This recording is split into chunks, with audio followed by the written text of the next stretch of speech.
Abangan mga idol, no? So, gusto mo ba?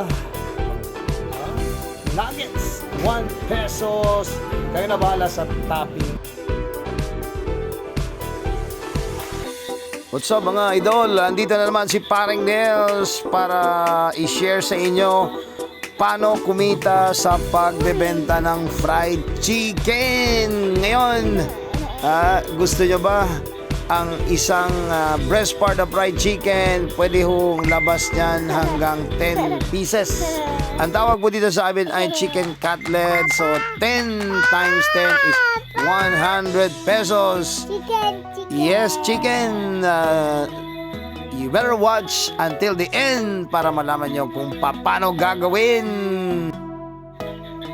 Actually, simple-simple na nagagawin niya mga idol, no? Hindi abot ng 5 minutes sa isang breast part. Pero sinasabi ko sa inyo, dapat maganda at ano ba tawag doon? Your knife should be very sharp. And gumagamit din po ako ng scissors. Andyan, no?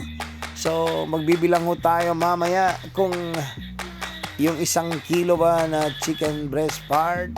At huwag nyo kalimutan na may isi-share ako sa inyo na sikreto. So, ano nga ba ang... Bakit nga ba pwede ibenta sa 10 pesos lang, no? At for sure, kikita pa ho tayo, mga ka-FC.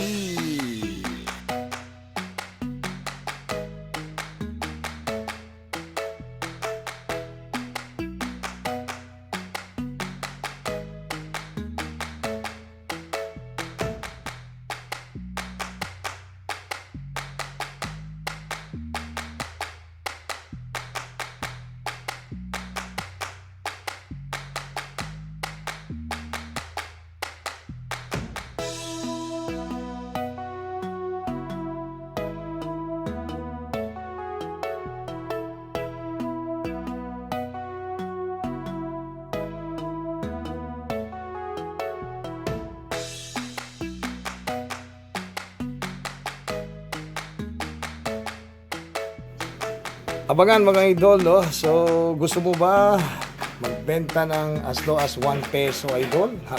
1 piso, 1 piraso, idol, no? So, abangan nyo sa aking susunod na video, mga idol. Alright, so marami pa akong isi-share sa inyo. Nuggets, 1 pesos. Kayo na bahala sa topping, idol. Hanggang sa muli, this is Paring Nels saying, shout out sa mga future milyonaryo ng Canton Fried Chicken. Woohoo!